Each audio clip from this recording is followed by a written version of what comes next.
Hi everyone and welcome. I'm Gavin Lon. In light of the positive reaction to my last video, I've created another low-fidelity code-along style video.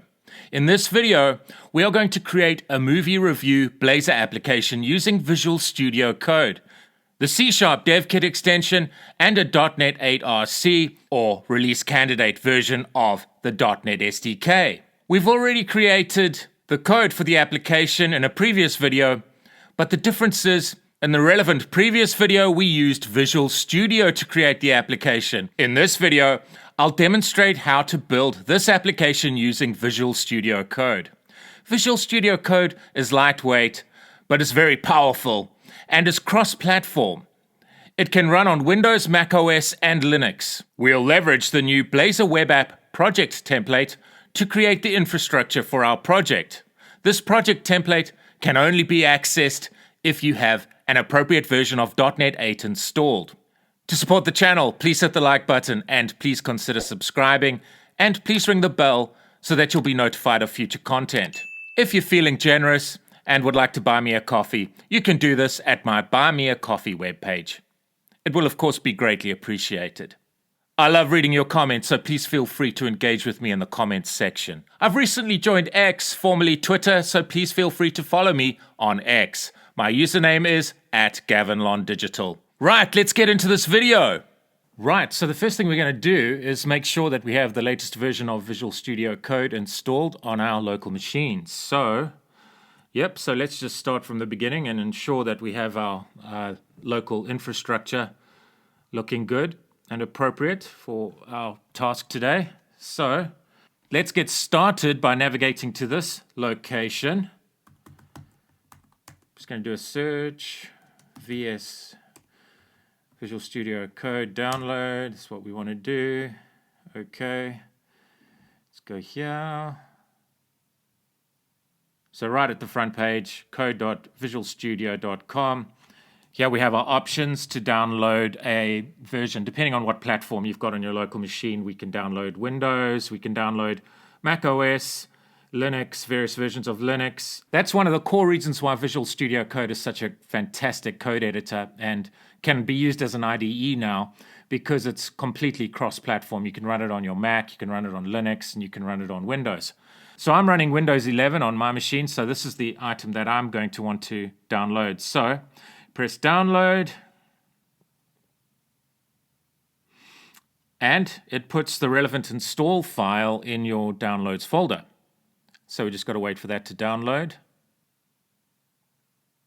Okay, so there it is, downloaded. Then we can click on the folder icon here, and here's the download exe that we want, and you can just double click on it.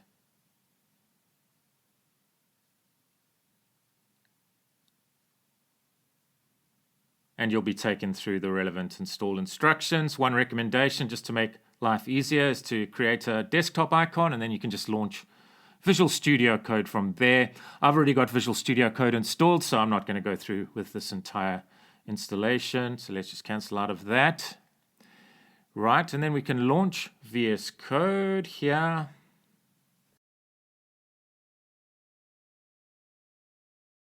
Okay, and it's loaded the last project that I was working on.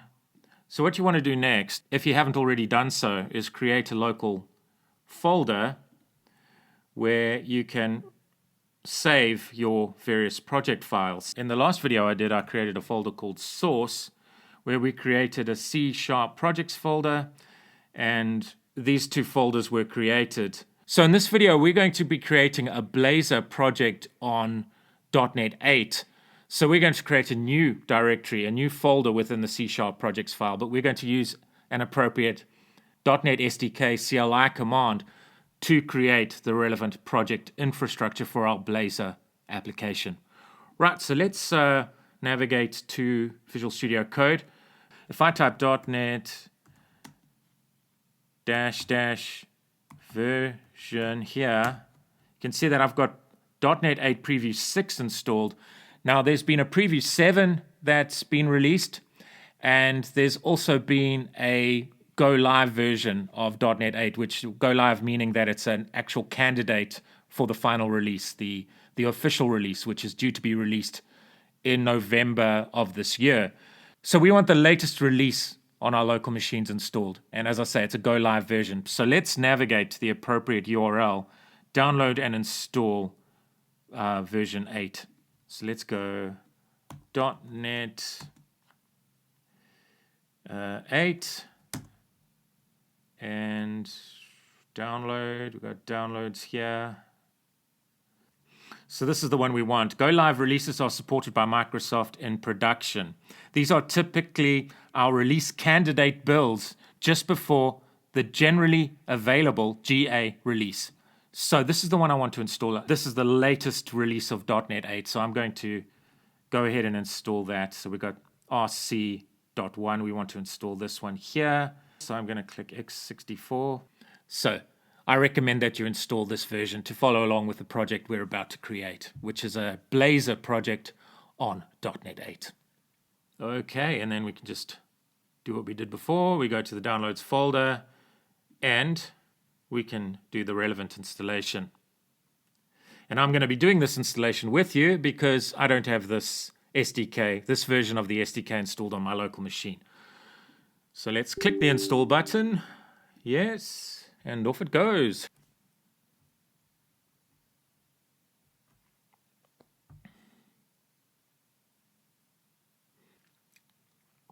Hey, there we go.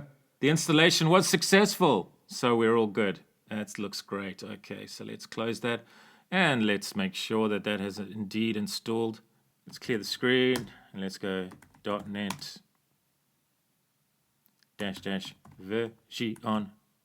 Right. Hey, rc.1, that's the exact version we want. And just a quick tip, you can type .NET -info to see what other versions of .NET you've actually got installed on your local machine. I've got other versions of the .NET SDK installed on this local machine. And you can actually run them side by side. Okay, so I've actually got .NET 7 of the SDK installed and .NET 8 RC1 installed, which has replaced .NET 8 Preview 6, which I no longer need. We've upgraded from .NET 8 Preview 6 to this RC.1 version, which is the go live version, which is a release candidate. So RC stands for release candidate. Let's clear the screen. So now we want to run our .NET command to create our Blazor application. So this Blazor application that we're going to create, Blazor on .NET 8, contains some great new features like SSR, server-side rendering, and streaming rendering, which we're going to leverage in this project. This previously did not exist when creating Blazor applications on previous versions of .NET, like, for example, .NET 7. So these are new to .NET 8. And I'm going to show you how we can use Visual Studio Code here in this case, because we've already done this in previous projects using Visual Studio, but now we're using Visual Studio Code. So I'm going to show you how we can leverage these features, these .NET 8 Blazor features, while we build this project. Great. So all we need to do now is create the project. So we want to go into, I'm just going to take us into the source directory here. So let's open folder. Let's go directly into the source. And you can see we've got within the C# projects, we've got a Blazor server app and an employee app project here. One's a console app and the other one's a Blazor server application, which I demonstrated in the last video. We're going to now use the appropriate CLI command that ships with the .NET SDK to create our Blazor project on .NET 8. So you have to bear in mind that the core advantage of using .NET 8 now is we can include the features from Blazor WebAssembly, the features from Blazor Server, and these new features, server-side rendering and streaming rendering, from within one project. So before, in the last video, I showed you how you can create a Blazor Server project through running the appropriate command using the .NET CLI. So that's a Blazor Server project that you create on previous versions of .NET. Like, for example, .NET 7, you can create a Blazor Server project or you can create a Blazor WebAssembly project. Now we can encompass all the features of Blazor WebAssembly and Blazor Server, as well as these new features shipped with .NET 8 into one project. So instead of typing .NET new Blazor Server, as we did In the previous video, to create a Blazor server project, we just write the following command, .NET new Blazor. We're going to use the latest project template, which is called the Blazor Web App project template for our purposes in this video. Now, the Blazor Web App project template will set us up appropriately for leveraging the new features that have been shipped with .NET 8. So let's create our project. So .NET space new space Blazor -o C# project, and we're going to call this new directory, I'm just going to call it VS Code Blazor Movie Review. Okay, press the enter key. Blazor Web App was created successfully, and that's exactly what we want to see. And we can see that our infrastructure has been created through that CLI command within VS Code. We can actually see it within VS Code. So to keep this a little bit cleaner and easier to see what's going on, I think we should just go straight to this directory. So we can just go File, Open Folder, and then let's go Source there, C# projects, and we go straight to this directory here.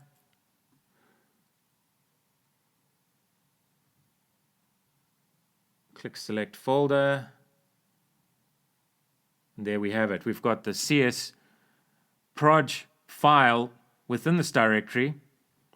Let me just see what this is saying. The current workspace is using a preview version of .NET SDK. When C# DevKit is running with earlier released .NET runtime, some functions may not work correctly. Consider turning on workspace setting.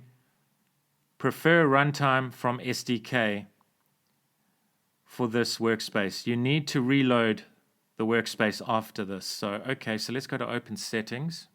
Let's check this checkbox as suggested so that we can appropriately create our Blazor application using VS Code on this candidate .NET SDK release. Okay, so that looks okay to me. So let's go out of there. There. So the other thing, before we actually start developing this application, so we actually need to go back into this. So we need to close this down. So let's actually exit out of that. Let's close folder. And let's reload the workspace. And we can actually do it from here. Or we can just do it, we can just go directly to the folder. We can just open the folder. Or we can just open the folder like this.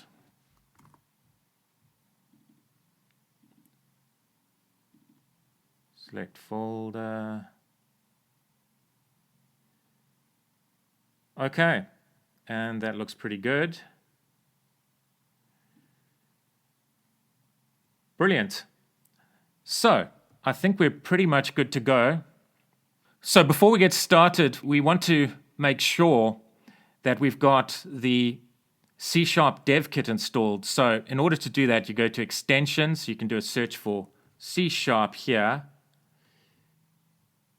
You can install the C# dev kit by clicking on it here and then pressing the install button. You can see here that I've already installed the C# dev kit, so I don't have to do anything here. But if this caption says install, then simply press the button to install the C# dev kit extension. Great, so we're now good to go and create our project. Okay, so I'm just going to launch the terminal window. And you can see we're in the correct current directory, which is our Blazor project. And I'm just going to go .NET build and see if it builds the application successfully.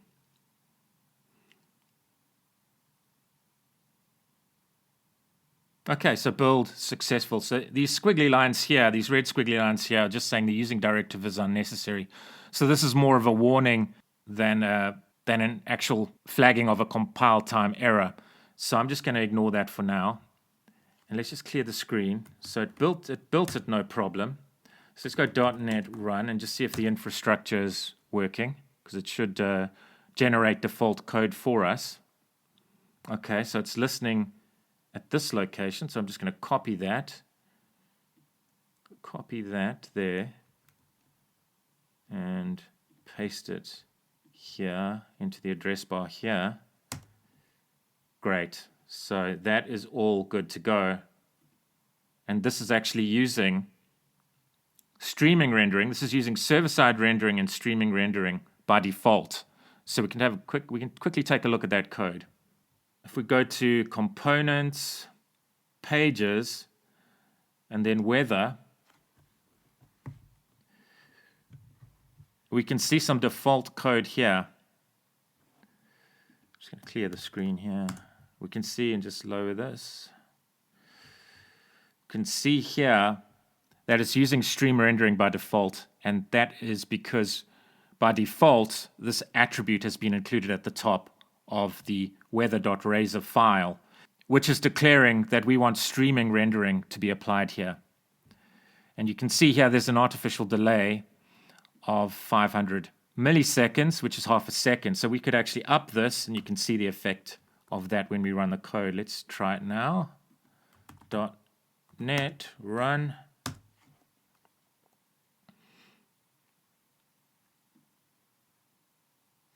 And then we can copy that, paste it here.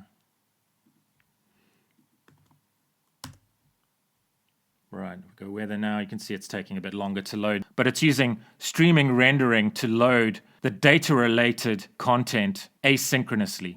So this part of the page is loaded almost immediately, and then in the background it loads the data-related code. And it should be noted that we are not using a WebSockets connection here. This is a typical request-response model being used here. No SignalR connection is used for this purpose. So we are using the latest .NET 8 Blazor features here, which is server-side rendering and streaming rendering, which is exactly what we want. So we've got our infrastructure already created for us, and we're pretty much good to go. And in this project, we're just going to be copying and pasting code. It's not going to be code intensive.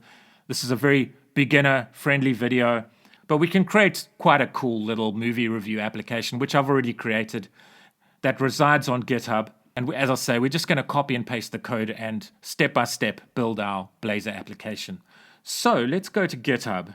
Here we've got basic movie review app as one of the repositories here. So I'm just going to be copying and pasting the code here. So I'm going to the models directory here, and we've got movie model. So I'm going to take that there, and we're going to just paste it in. The only thing we're going to need to edit there is the namespace is going to be different for our project. So if we now, so what I'm going to do is create a new folder here to store our model. So I'm going to create a new folder, call this models. I'm going to create a CS file, and I'm going to call this movie model. Movie model.cs, like that there. And then we should just be able to paste that code in. It's kind of here. We're just going to grab that namespace, and I'm just going to keep our namespaces consistent. So this is the namespace for where our model resides. You can see here we've got appropriate properties that represent a movie and an actual review for a particular movie. So we've got ID, title, description, image URL. That's the image for the actual movie. Now you can download those images from this directory here.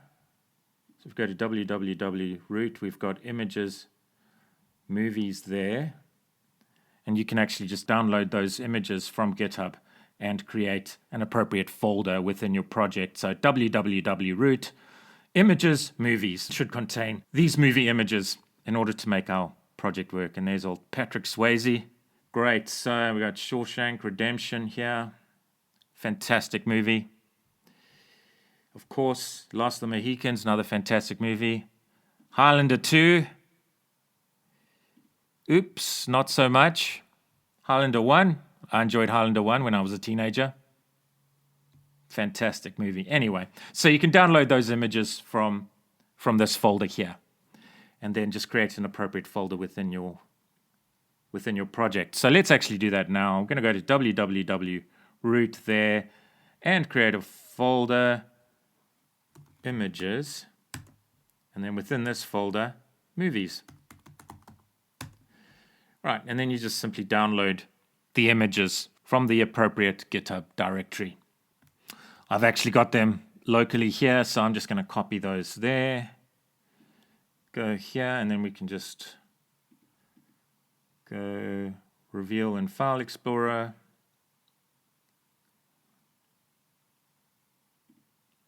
Images, movies, and we can just paste that there. So we're good to go. We've got our images, we've got our project, our Blazor project infrastructure set up, and we've actually already copied and pasted the movie model here, which represents a movie as well as a review. So we've got a string where a review corresponds to a particular movie. So in this basic application, we have a one-to-one relationship between a review and a particular movie. Okay, cool. So then we can just build up our project. I'm going to create a movie item.razor file. And this is just a child component. This is a child razor component that represents a particular movie. So I'm going to copy and paste this code. So let's go back here. Let's create a razor file, so new file, and we're going to call this movie item.razor, like that. So we've got movie item.razor, and we can now paste that code in there for our movie item.razor file. And it's not recognizing this movie model item. So to get around that, what we need to do is put all the references in the underscore imports right here. So if we go there, so we got that there, we can just do this, copy and paste that because we've got the right namespace there, and we just models like that. And now if we go back to movie item, that red squiggly line that was previously there is now gone. So that's fantastic. So we got that sorted out. Okay, what that is a character there that it's complaining about. So let's remove that there. Brilliant. So now the next step is we need to update the home.razor file. So let's do that. So to do that, let's go to the index.razor file here, and let's copy this code here. And you can see here we've got the stream rendering attribute. So we're using SSR, server-side rendering, and streaming rendering to render our movies to the screen on the home page. So let's grab that and paste it in here. We're going to have lots of red squiggly lines at the moment, but we'll sort that out in a bit. So yeah, movie review service doesn't exist, so that's the next step. Let's create the service files. You can see here we're referencing the child component here, the movie item child component within the parent component, which is our home component here. So I've noticed here that it's complaining about a character, and that's why this red squiggly line is here. So there's a hidden character that's crept in because we're doing copying and pasting. So I'm just going to delete that hidden character there. Okay. Great. So as I say, the next step is to create the actual movie review services. So we do that. First, let's just see how we've done it in the GitHub code here. So we've got a services folder here. Great. So let's create a services folder.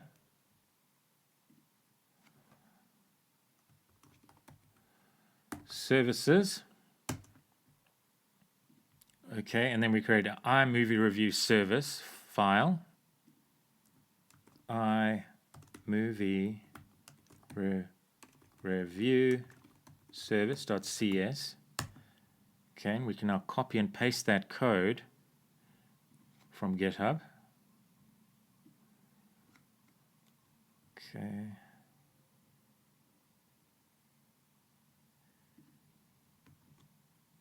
Okay, so it's not going to find that because we need to make sure that our namespace is correct. So we can just grab that from the program.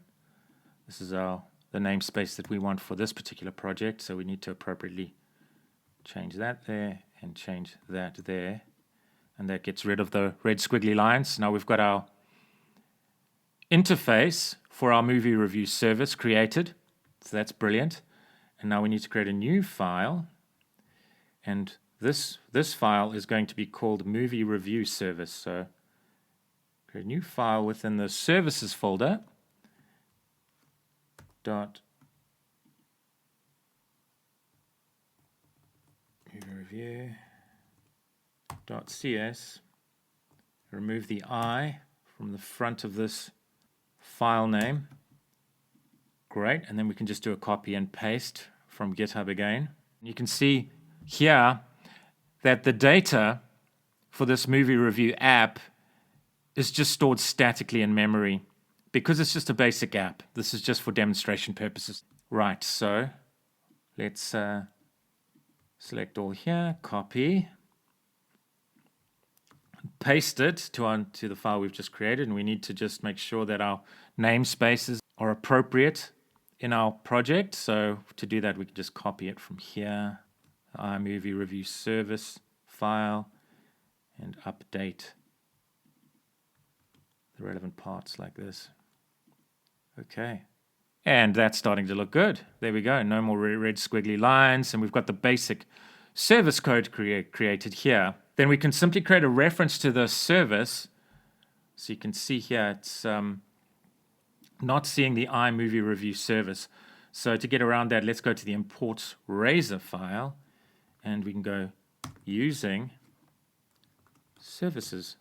And that should sort out the red squiggly line here, and it does, so that's fantastic. Are there any more red squiggly lines, or are we good? Sure, I actually think we can run this. We might have something here. We haven't created the movie review component yet, but we can do that after we've checked that everything else is working correctly. So let's see what we've got here. So let's go .NET run.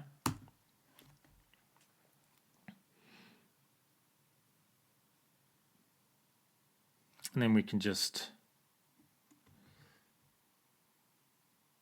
copy that there, go there, and whoops. Okay, good. So I knew there was something I left out there. I haven't registered the service for dependency injection because that is being injected through this line of code here. The service is being injected into the home Razor component. So we need to, in order to do that, we need to open the program.cs file and include the appropriate dependency injection code. I knew I was going to forget that line of code. I just knew it, but I said to myself, don't forget the dependency injection code. But of course, I did forget. Whatever. Let's fix it. Okay, so let's go out of there. To expedite this process, let's just go to GitHub and see what the relevant dependency injection code looks like, and that's it. That's all it is. So just copy that there, go back here and paste it there. Okay, right, and that is because we actually do need to use a using directive here to the appropriate services folder like that, and then those red squiggly lines go away. Let's see what we got now.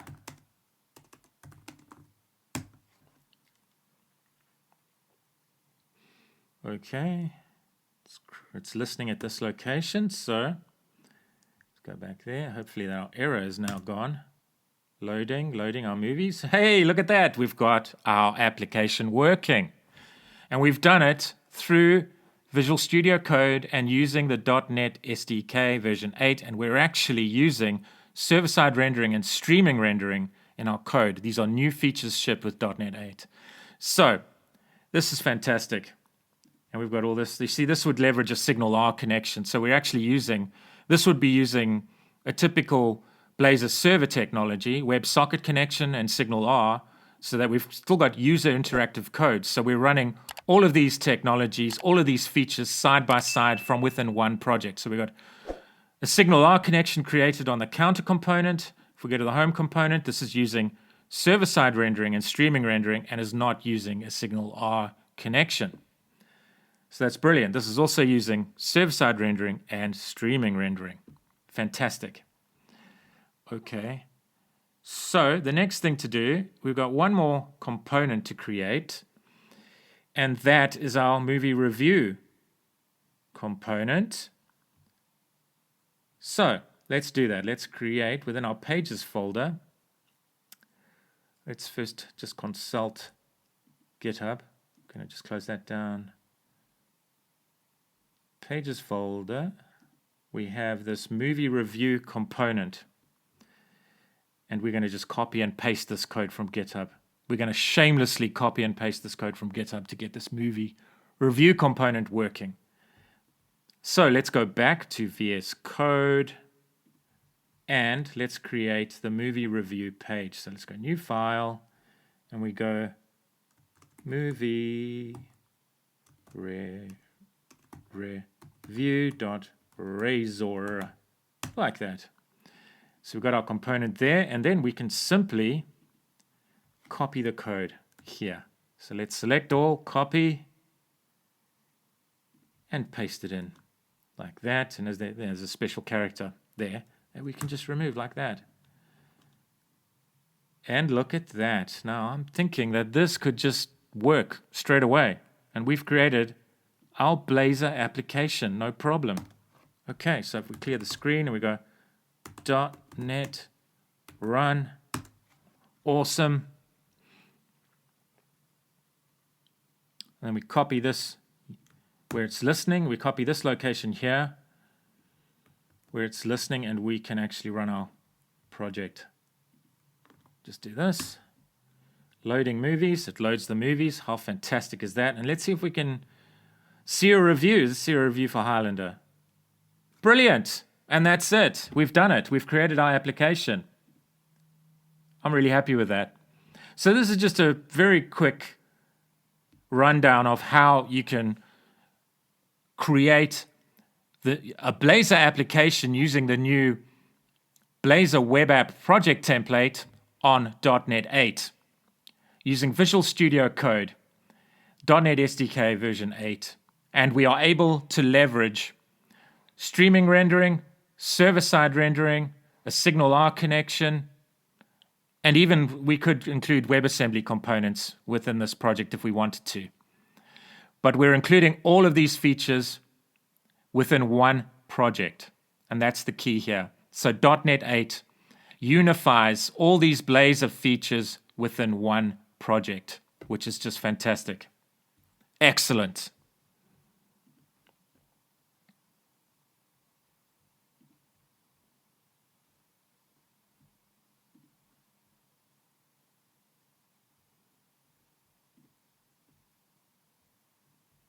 I hope you enjoyed this video on how to create a basic Blazor application using Visual Studio Code on .NET 8. I hope to see you soon. Thank you and take care.